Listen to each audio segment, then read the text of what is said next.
बुद्धि के अंदर घुस विचार करो, जीवन में कभी दुख नहीं आएगा। ऐसी सीख गौतम बुद्ध ने कई सालों पहले उस वक्त की पीढ़ी को क्यों दी थी? इसके पीछे का रहस्य क्या है? आज इसी रहस्य के बारे में हम गौतम बुद्ध की कहानियों के माध्यम से जानेंगे। तो बिना देर किए चलिए उन कहानियों की शुरुआत करते हैं। कर्मों की गति समझने के बाद सफलता जल्दी मिलेगी। जैसा कर्म करोगे वैसा ही फल प्राप्त होगा। ये कहावत हम सब ने बहुत बार अपने जीवन में सुनी होगी, लेकिन क्या सच में आप दिल से मानते हैं कि अच्छे कर्मों का फल अच्छा ही होता है?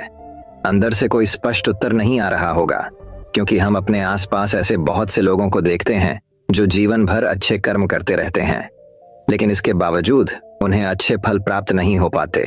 एक नौजवान कड़ी मेहनत करता है किसी परीक्षा में पास होने के लिए, लेकिन उस परीक्षा के परिणाम में उसे निराशा ही हाथ लगती है।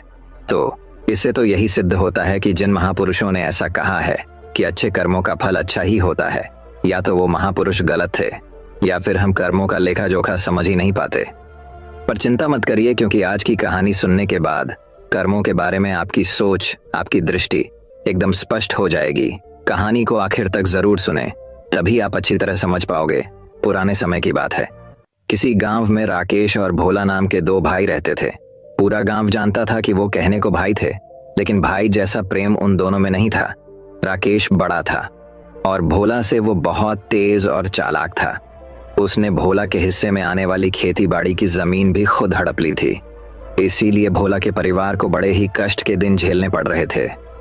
भोला की पत्नी अक्सर बीमार रहा करती थी और उसके पास उसके इलाज तक के पैसे नहीं थे, लेकिन अपने भाई से विपरीत भोला बड़े ही शीतल स्वभाव का इंसान था। वो कभी किसी के साथ बुरा नहीं करता था, लेकिन उसके मन में अक्सर ये सवाल उठा करता था कि मैं किसी का बुरा नहीं करता, किसी के बारे में बुरा सोचता तक नहीं हूँ, तो मेरे साथ ऐसा क्यों होता है? क्यों मेरी पत्नी हमेशा बीमार रहती है? क्यों मेरे पास इतना भी धन नहीं है कि मैं अपना जीवन अच्छे से चला सकूं? क्यों मुझे मेरे कर्मों का फल नहीं मिलता है? और मेरा भाई इतना धूर्त है, इतना चालाक है और वो हमेशा मजे में रहता है, उसी तो कोई परेशानी नहीं है। वो सोचने लगा कि शायद बुरे कर्मों का फल अच्छा मिलता है, अच्छे कर्मों का फल अच्छा नहीं मिलता। और धीरे धीरे इस क्रम में उसके मन में घर करने लग गया। उसी गांव से कुछ दूर एक सन्यासी अपनी कुटिया बनाकर रहा करता था। जब भी वो सन्यासी गांव में भिक्षा मांगने के लिए आता तो सबसे एक ही बात कहता कि जो तूने किया वो तेरे हिस्से और जो मैंने किया वो मेरे हिस्से। भोला इस बात का अर्थ कभी समझ नहीं पाया। एक दिन जब वो गहरी चिंता में इबा वो हुआ था, तो उसके कानों में यही शब्द पड़ा कि जो तूने किया वो तेरे हिस्से और जो मैंने किया वो मेरे हिस्से। जैसे ही ये शब्द भोला के कानों में पड़े, वो गुस्से से तिलमिला उठा। उसने गुस्से में उस सन्यासी से कहा कि हे महात्मा, आप हमेशा ही की बात का रट लगाते रहते हैं, जिसका कोई मतलब नहीं है। अगर आपकी बात सत्य होती तो मैं जीवन में अच्छे कर्म करते आया हूँ, तो मेरे हिस्से में तो अच्छे ही कम होने चाहिए थे, अच्छा ही फल प्राप्त होना चाहिए था। लेकिन मुझे कुछ भी अच्छा फल प्राप्त नहीं हुआ। मेरी पत्नी हमेशा बीमार रहती है, खाने तक के पैसे नहीं होते हमारे पास। सन्यासी ने बड़े ही शांत स्वर में कहा कि ऐसा प्रतीत होता है बेटा की परिस्थितियों से तुम हार मान चुके हो। कठिन परिस्थितियों ने तुम्हारी सोच पर गहरा असर डाला है। बड़े समय में तुम्हारी सोच भी बदल कर रख दी है तुम्हें काम करना। आज संध्या समय कुछ फल लेकर मेरे आश्रम में आना, फिर मैं तुम्हारे सारे सवालों के जवाब दूंगा। और ये कहकर वो सन्यासी अपना भिक्षा पात्र लेकर अगले घर की तरफ निकल जाता है। संध्या समय भोला ने कुछ फल खरीदे और गांव से दूर उस सन्यासी की कुटिया की तरफ निकल पड़ा।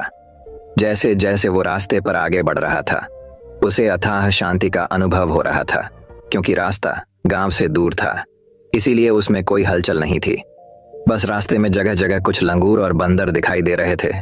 भोला के मन में आया कि वो कुछ पल उन बंदरों और उन लंगूर को खिला दें, लेकिन फिर उसने सोचा कि अगर मैं फल लेकर सन्यासी के पास नहीं गया तो मेरे सवालों के जवाब मुझे नहीं मिलेंगे।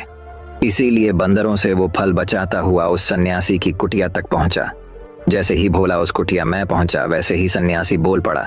अगर मन में था तो ये फल खिला क्यों नहीं दिया बंदरों को? ये सुनकर भोला आश्चर्यचकित रह गया। सन्यासी को कैसे पता चला कि उसके मन में बंदरों को फल खिलाने की इच्छा उठी थी? उसने पूछा कि महात्मा, आपको कैसे पता कि मैं बंदरों को फल खिलाना चाहता था? सन्यासी ने बड़े ही शांत स्वर में कहा कि जरूरी यह नहीं है कि मुझे कैसे पता चला, हम तो सन्यासी हैं, सबके मन की बात पढ़ लेते हैं पाया। जरूरी ये बात समझना है कि जिस तरह एक बच्च हजारों गायों के बीच अपनी माँ को ढूंढ लेता है, उसी प्रकार कर्म अपनी कर्ता को ढूंढ ही लेता है। ये कर्म मेरे हाथों ही होना लिखा था। और ये कहकर सन्यासी ने उसके हाथ से फल लिए और बंदरों को खिलाना शुरू कर दिए। भोला इस बात का मतलब समझ नहीं पाया, इसीलिए उसने उस सन्यासी से सवाल किया कि महात्मा, मैं आपकी बात का आशय समझ नहीं, कृपया करके मुझे अज्ञानी को इसका मतलब समझाने की अनुकंपा करें। सन्यासी ने बड़े शांत स्वर में कहना शुरू किया कि बेटा, मनुष्य को हमेशा यही लगता है कि वही करने वाला है, वही करता है और वही कर्म करेगा। लेकिन समझने की बात यह होती है कि कर्म आपका खुद चुनाव करता है, आप कर्म का चुनाव नहीं करते। अगर आप किसी कर्म को करने के योग्य है तो हजारों लोगों के बीच में से कर्म आपको अपने आप ढूंढ कर निकाल लेगा। इसीलिए योग्य बनने पर ध्यान दो, कर्म करने पर ध्यान मत दो। अगर तुम सिर्फ कर्म करने पर ध्यान दोगे तो कभी योग्य नहीं बन पाओगे। योग्य बनने के लिए जिन कर्मों की आवश्यकता होती है, पहले उन छोटे छोटे कर्मों को करना शुरू करो, और जब तुम योग्य बन जाओगे तो बड़ा कर्म, या कहें कि मुख्य कर्म, या फिर जिस कर्म के लिए तुम बने हुए हो, वो कर्म तुम्हारे पास खुद चल कर आएगा। उदाहरण के लिए तुम इन बंदरों को देखो। इन बंदरों ने छोटे छोटे कर्म करके पेड़ों पर चढ़ना सीखा, गुलाटियां लगाना सीखा, और इसी प्रकार छोटे छोटे कर्म करते हुए ये मुझ तक पहुंच गए। और मुझ तक पहुंचने के बाद इनके पास इनका खाना खुद ही पहुंच गया। इसीलिए अपनी रोजमर्रा की जिंदगी में छोटे छोटे कर्म करते हुए अपने आप को योग्य बनाते जाओ, और जब तुम योग्य बन जाओगे तो अपने आप बड़ा लक्ष्य तुम्हें प्राप्त हो जाएगा। सन्यासी ने अगला कथन कहना शुरू किया, जो कि बहुत ही जरूरी था। ध्यान लगाकर सुनना। अगर तुम योग्य बनने के लिए कर्म नहीं करोगे तो दूर लोगों के कर्म भी तुम्हें प्रभावित करने लगेंगे। उदाहरण के लिए तुम्हारी पत्नी कई दिनों से बीमार है। तुम अक्सर यही सोचते हो कि मुझे किन कर्मों की सजा मिल रही है, लेकिन समझने की बात यह होती है कि तुम्हारी पत्नी बीमार अपने कर्मों की वजह से है, तुम्हारे कर्मों की वजह से नहीं है।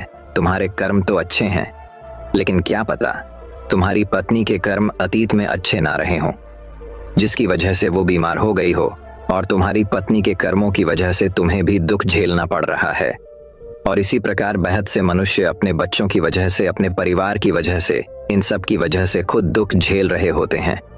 लेकिन जरा सोचो, अगर तुम योग्य होते तो तुम अपनी पत्नी का खुद इलाज करवा पाते, उसकी बीमारी दूर करवा पाते, और क्या पता अगर तुम योग्य होते तो तुम्हारा किसी दूसरी स्त्री के साथ विवाह हुआ होता जो स्वस्थ होती।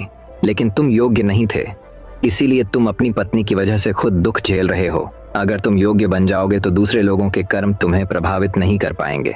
सन्यासी ने भोला को चेतावनी देते हुए कहा कि याद रखना, भोला आपको वो नहीं मिलता जो आप चाहते हो, बल्कि वो मिलता है जिसके आप योग्य हो।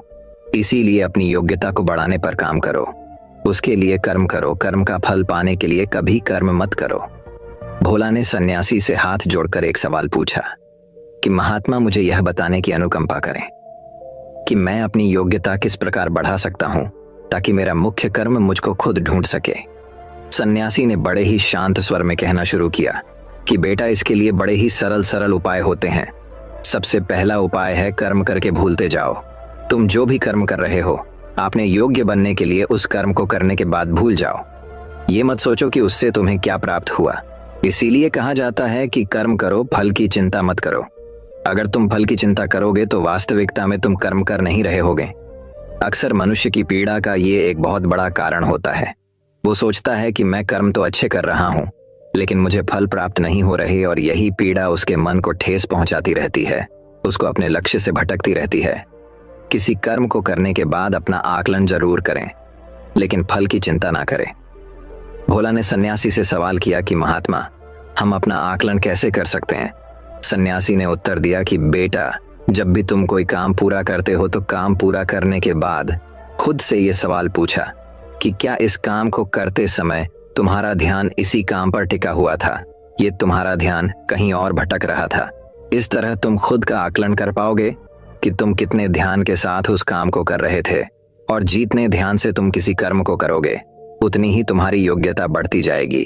और अगर तुम यह ही बस पूरा करने के लिए किसी कर्म को करते रहोगे तो उस कर्म से तुम कभी भी योग्य नहीं बन पाओगे।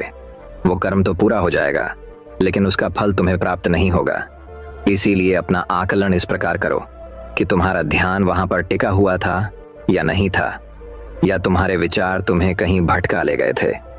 और कोशिश करो कि तुम्हारे विचार अगली बार जब तुम ये कर्म करो तो उसी कर्म पर टिके रहे, इधर उधर दूसरी बातों में भटके ना। भोला ने इस पर एक सवाल पूछा कि महात्मा, जब भी हम कोई कर्म करते हैं तो हमारा मन विचारों से ग्रस्त हो जाता है, वो तरह तरह की बातें सोचने लगता है। तो हम किस तरह अपने मन को एक ही कर्म पर टिका कर रख सकते हैं? इसके लिए कोई उपाय बताएं। सन्यासी ने इसका उत्तर देते हुए कहना शुरू किया कि बेटा, जब भी तुम किसी कर्म को करते समय अपना पूरा भाव उसमें डाल देते हो तो तुम्हारे विचार उसी कर्म पर केंद्रित रह सकते हैं। पूरे निष्ठा, प्रेम और सदाव के साथ किया गया कर्म तुम्हारे विचारों को इधर उधर नहीं भटकने देता। विचार तभी तुम्हें दूसरी दिशाओं में बहा कर ले जाते हैं जब तुम उस कर्म को पूरी निष्ठा के साथ नहीं करते, उसमें पूरा प्रेम नहीं डालते, उसमें पूरा भाव नहीं दिखाते। जब ये तीनों चीजें तुम उस कर्म में डाल देते हो तो स्वाभाविक रूप से तुम पूरी तरह उस कर्म में सम्मिलित हो जाते हो और तुम्हारा मन और मस्तिष्क एक ही जगह पर टिका रहता है। सन्यासी ने अपनी बात खत्म करते हुए कहा कि अगर कोई इंसान, कोई मनुष्य इन उपायों का सही तरीके से इस्तेमाल करता है, उनका पालन करता है, तो वो किसी भी कर्म के लिए अपने आप को योग्य बना सकता है। और एक बार अगर वो योग्य बन जाता है तो उसी बछड़े की भांति उसका कर्म उसे अपने आप ढूंढ लेता है। भोला को कुछ फलों के बदले जीवन भर का ज्ञान मिल चुका था। उसे स्पष्टता मिल चुकी थी। उसके सारे मन के सवाल खत्म हो चुके थे। उसने सन्यासी को प्रणाम किया और वहां से अपने घर के लिए निकल पड़ा। रात हो चुकी थी और रास्ते पर अंधेरा छाया हुआ था। वो इन बातों के बारे में विचार करता हूँ अपने घर की तरफ निकल पड़ता है। वही अब दूसरी कहानी की शुरुआत कुछ इस प्रकार होती है। चुप रहने के फायदे, मौन की शक्ति। एक बार गौतम बुद्ध अपने आश्रम में अपने सभी शिष्यों को शिक्षा दे रहे थे कि दुनिया की सबसे तेज जहरीला हमारी जबान है और दुनिया के सबसे खतरनाक हथियार हमारे शब्द है, जो बिना किसी का खून बहाए लोगों को अंदर ही अंदर मार सकते हैं। हमारे शब्द हमारी ताकत हो सकते हैं, लेकिन यह हमारी सबसे बड़ी कमजोरी भी हो सकते हैं अगर हमें नहीं पता कि कब, कहां और क्या और कितना बोलना है। यदि हम सही समय पर सही इरादे के साथ सही शब्दों का प्रयोग करते हैं तो ये हमें एक सफल व्यक्ति बनाता है। लेकिन अगर हम सही समय पर सही इरादे से सही शब्दों का इस्तेमाल नहीं करते तो ये हमारे जीवन को नर्क से बदतर बना सकता है। तो दोस्तों, आज की स्टोरी के माध्यम से मैं आपको बताने वाला हूँ कि चुप रहकर कैसे हम अपने जीवन को बदल सकते हैं। जापान में एक बेहद ही प्रसिद्ध बौद्ध भिक्षुक रहा करते थे। उनका नाम रिसाई था। रिसाई अकेले रहते थे। दुनिया के शो शराबे से दूर जंगल में वो रहते थे और वह बड़े ही ध्यानी और प्रभु भक्त व्यक्ति थे, इसलिए वह पूरे जापान में बहुत अधिक प्रसिद्ध थे। एक दिन एक न एक राजकुमार रिसाई के पास आया और बोला, हे प्रिय भिक्षु, मैं हमेशा थका हुआ, निराश और परेशान महसूस करता हूँ। मेरा मन बेहद अशांत रहता है। हालांकि मेरे पास सब कुछ है, दौलत, शोहरत, सुख सुविधा है, हर व्यक्ति चाहता है या पाने की इच्छा करता है, लेकिन फिर भी मेरे अंदर इतनी अशांति और चिंता क्यों है? रिसाई ने उसकी बात बहुत ही ध्यानपूर्वक सुनी और कुछ सोचने के बाद कहा, तुम इस प्रश्न का उत्तर जानते हो, बस तुमने कभी इस प्रश्न को हल करने की कोशिश नहीं की है। रिसाई ने आगे कहा, मैं एक रिसर्च करना चाहता हूँ, क्या तुम मेरा साथ उसमें दोगे? इस रिसर्च के बाद तुम्हारे जीवन में किसी भी तरह की अशांति और चिंता नहीं रहेगी। ये बातें सुनकर राजकुमार बेहद हैरान था। उसने रिसाई से कहा, बताइए मुझे क्या करना होगा? अपने मन की शांति के लिए मैं कुछ भी करने को तैयार हूँ। राजकुमार की इन्हीं बातों को सुनकर भिक्षु ने कहा, तो फिर आप अगले 15 दिन के लिए मेरे आश्रम में रहोगे और एक सामान्य व्यक्ति की तरह अपना जीवन व्यतीत करोगे, और इन 15 दिनों में तुम अकेले और चुपचाप रहोगे, जितना हो सके कम बोलोगे। राजकुमार उस भिक्षु की बातें सुनकर सहमत हो गया। पहले दिन राजकुमार को लगा कि उसका मन सामान्य से अधिक अशांत और विचलित है। उसके मन में तरह तरह के विचार आ रहे हैं और वह आम लोगों की तरह जीवन जीने में असहज महसूस कर रहा है। उसे अंदर से बोलने की इच्छा हो रही थी, लेकिन वह चुपचाप रहा। उसके मुंह से एक भी शब्द नहीं निकले, वह चुपचाप बैठा रहता। लेकिन रात होते होते उसे अंदर ही अंदर शांति का अनुभव होने लगा। उसके लिए यह अनुभव अजीब था। वह खुद से पूछ रहा था कि वह अंदर ही अंदर इतना खुश क्यों है और उसकी आंतरिक बेचैनी और चिंता कम क्यों होने लगी है। अगले दिन राजकुमार अकेला चुपचाप बैठा रहा और वह प्रकृति को निहार रहा। वह पौधों को, फूलों को, आकाश में उड़ रहे पक्षियों को वह अपने जीवन में पहली बार यह अद्भुत दृश्य महसूस कर रहा था कि उसके पास कितनी सुंदरता है। वह दिन भर प्रकृति की सुंदरता को निहारता रहता और उसकी ताजगी को महसूस करता रहता। इसी तरह से 10 दिन बीत गए और उसके मन की सारी बेचैनी, सारी हलचल, सारी उथल पुथल और सारा तनाव गायब हो गया। 11वें दिन की सुबह राजकुमार फिर से एकांत में बैठ गया और कुछ ही मिनटों में उसकी आंखें अपने आप बंद हो गईं और वह गहरे ध्यान में चला गया। वह पूरे दिन वहीं पर आंखें बंद करके बैठा रहा और गहरे ध्यान में डूबा रहा। ना कोई शब्द, ना कोई चिंता। राजकुमार भीतर से असीम शांति और आनंद से भर गया। राजकुमार अपने बाकी के 4 दिन इसी तरह गहरे ध्यान में व्यतीत करने के बाद 15 दिन बाद रिसाई के सामने प्रस्तुत हुआ और रिसाई को प्रणाम करके बोला, प्रिय भिक्षु, मुझे उत्तर मिल गया कि मेरे मन में इतनी उथल पुथल और चिंता क्यों थी। मैं जान गया कि मेरा मन इतना अशांत और विचलित क्यों था। रिसाई मुस्कुराते हुए पूछा, बताओ क्या उत्तर मिला तुम्हें? राजकुमार ने कहा, मैं आवश्यकता से अधिक बातें करता था। मैं किसी पर भी अपने शब्द और ऊर्जा व्यर्थ करता था। मैं दिन भर अपने लोगों से फालतू की बातें करता रहता और फिर उन्हीं के बारे में अकेले में सोचता रहता और ज्यादातर समय नकारात्मक ही सोचता रहता। इस तरह मैं बस अपना समय बर्बाद कर रहा था। ज्यादा बोलने और नकारात्मक सोचने की वजह से मेरा मन अशांत और बेचैन हो गया था और इसी वजह से मैं किसी भी काम को ठीक से नहीं कर पा रहा था, जिसकी वजह से मैं हर काम में असफल होने लगा। और आप फिर इन्हीं लगातार मिलने वाली असफलताओं की वजह से ही मैं और भी उदास और चिड़चिड़ा हो गया। इन्हीं सभी चीजों की वजह से मेरा जीवन नष्ट हो रहा था। लेकिन यहाँ पर बिताए हुए 15 दिन मेरे लिए पूरी तरह से अलग थे। मुझे कुछ अलग ही एहसास यहाँ पर हो रहा था। अब मुझे ऐसा लग रहा है मैं अपना जीवन पूरी तरह से जी रहा हूँ, लेकिन इससे पहले मैं अपना जीवन गलत तरीके से जी रहा था। और मैंने यह भी सीखा कि हमें सिर्फ ध्यान करने की जरूरत नहीं है। ध्यान अपने आप होता है जब हम इस शांत और मौन होते हैं। ध्यान के पिछले कुछ दिनों के दौरान मैंने जो पहली चीज सीखी वह यह है कि मनुष्य के जीवन के सबसे महत्वपूर्ण घटना स्वयं को जानना है। यह सुनकर रिसाई ने कहा, सिर्फ तुम ही नहीं, दुनिया में ज्यादातर लोग जरूरत से ज्यादा बोलते हैं।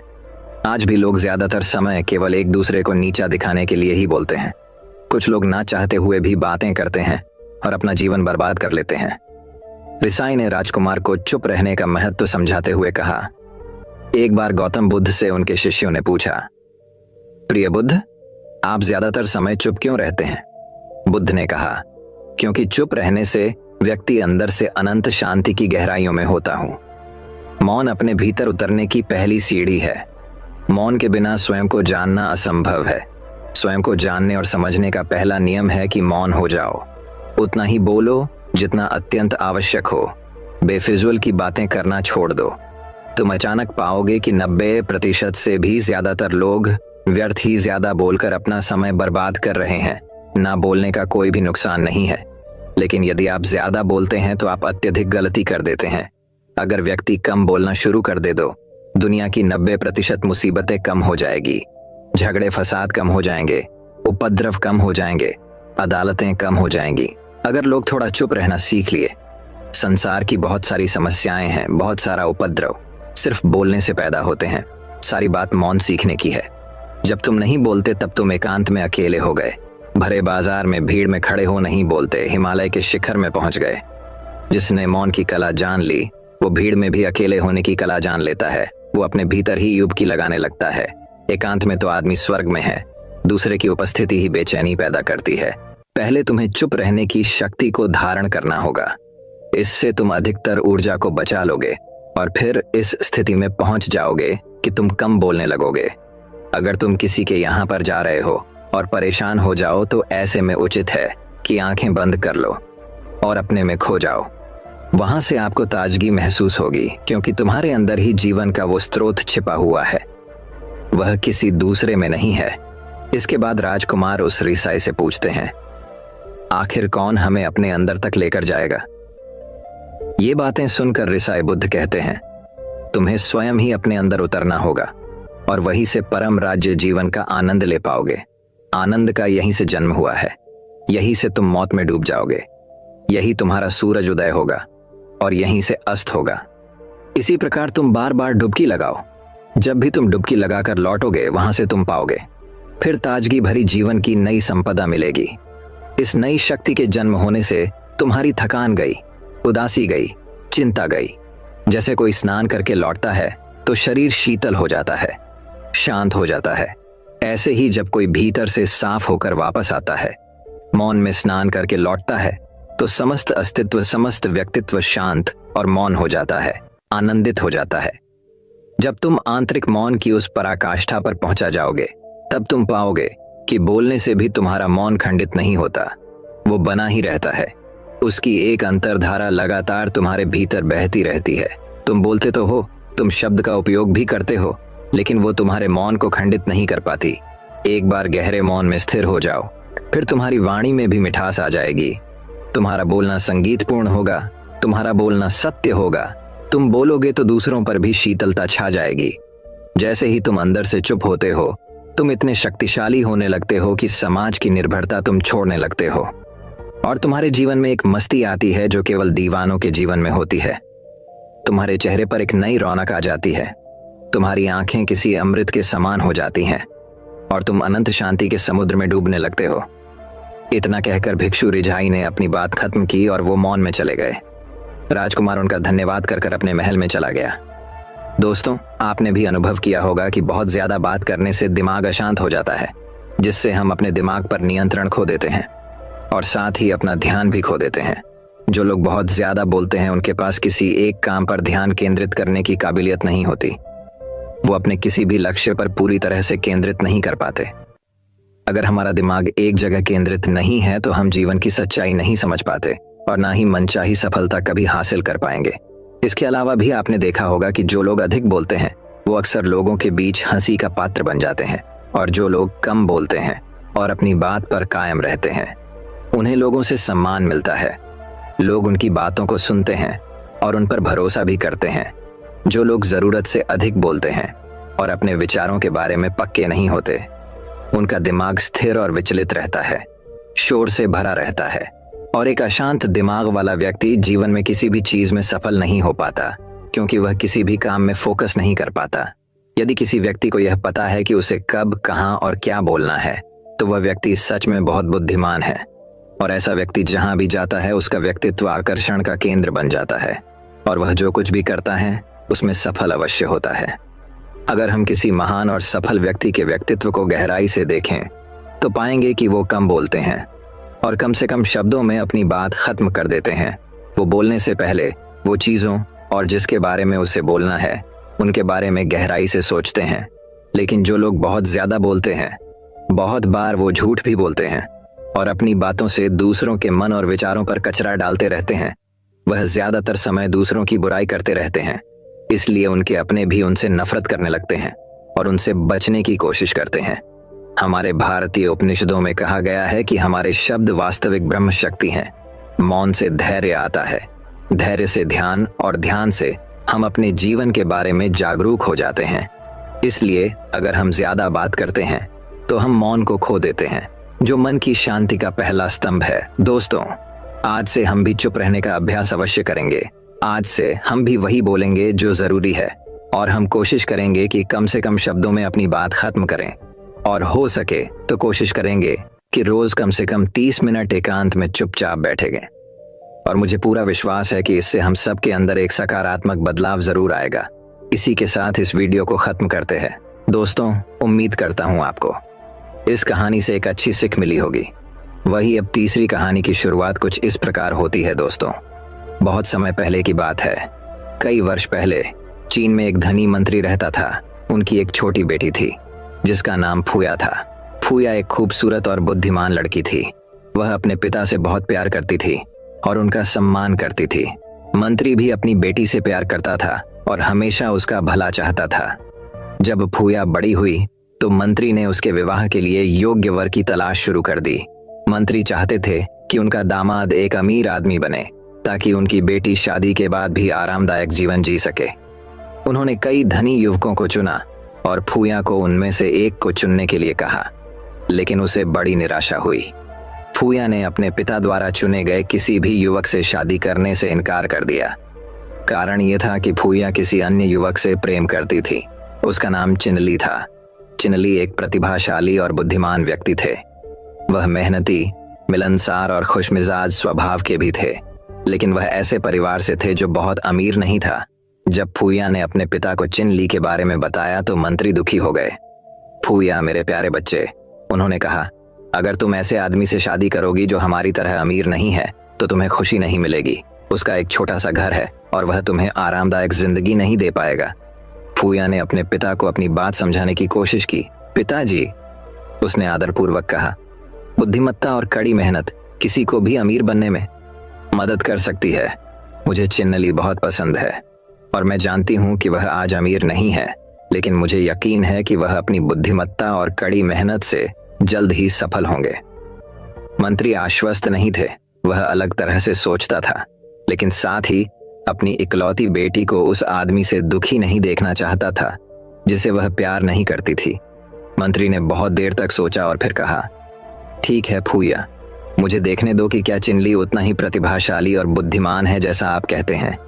यदि वह मेरे लिए वे 2 उपहार लाएगा जो मैं मांगता हूँ, तो मैं स्वेच्छा से आपके विवाह के लिए अपनी सहमति दे दूंगा और उसे अपने दामाद के रूप में स्वीकार कर लूंगा। ऐसा क्या है जो आप चाहते हैं कि चिनली आपके लिए लाए? फूया ने धीमी आवाज में पूछा। मंत्री ने उत्तर दिया, जाओ और चिनली से कहो कि मैं चाहता हूं कि वह मेरे लिए उपहार के रूप में 2 चीजें लाए। वे अग्नि और वायु हैं, लेकिन उसे यह भी बताएं कि मैं उन्हें वैसे नहीं चाहता जैसे वे हैं।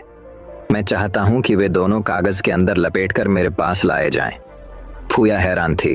कागज के अंदर आग और हवा, यह असंभव लगता है। उसने कहा, पिताजी, कोई आग को कागज में कैसे लपेट सकता है? कागज तो जलेगा ही, और कागज में हवा भी कोई कैसे ला सकता है? ठीक है फूया, मंत्री ने कहा, अगर चिनली उतना ही प्रतिभाशाली और बुद्धिमान है जैसा कि आप कहते हैं, तो वह निश्चित रूप से जानता होगा कि उसे क्या करना है। यदि वह मेरे लिए ये उपहार नहीं लाएगा तो तुम्हें उसे विदा करना होगा और मेरी पसंद के व्यक्ति से विवाह करना होगा। हाँ, फूया ने कहा और आज्ञाकारी ढंग से झुक गया। उस शाम फूया अपने पिता के अजीब अनुरोध को चिनली को बताने गई। चिनली ने शांति से सुना। उसने बहुत देर तक सोचा और फिर कहा, चिंता मत करो फूया, अपने पिता के पास वापस जाओ और उनसे मुझे 1 दिन का समय देने को कहो। मैं यथाशीघ्र उसके लिए उपहार लाऊंगा। मंत्री ने चिनली को तुरंत 1 दिन का समय दिया। हालांकि उन्हें उनकी क्षमताओं पर संदेह था। चिनली फूया से बहुत प्यार करता था। वह उसे खोना नहीं चाहता था और इसलिए वह मंत्री के अजीब अनुरोध के बारे में सोचते हुए पूरी रात जागता रहा। अगली शाम मंत्री ने एक युवक को अपने घर में आते देखा। उसके पास रंगीन कागज से बनी लालटेन थी। लालटेन के अंदर एक छोटी सी मोमबत्ती जल रही थी। मैं चिनली हूं, चिनली ने कहा और सम्मानपूर्वक झुक गया। तुमने जो मांगा था मैं ले आया हूं। यहाँ कागज के अंदर आग है जैसा आपने मांगा था। मंत्री ने सिर हिलाया और चिनली से लालटेन ले ली। मैंने जो दूसरा उपहार मांगा था उसके बारे में क्या? फिर उसने पूछा। चतुर ससुर। चिनली ने तुरंत अपनी जेब से कागज से बना एक पंखा निकाला। उसने उसे खोलकर फैला दिया और उससे मंत्री को पंखा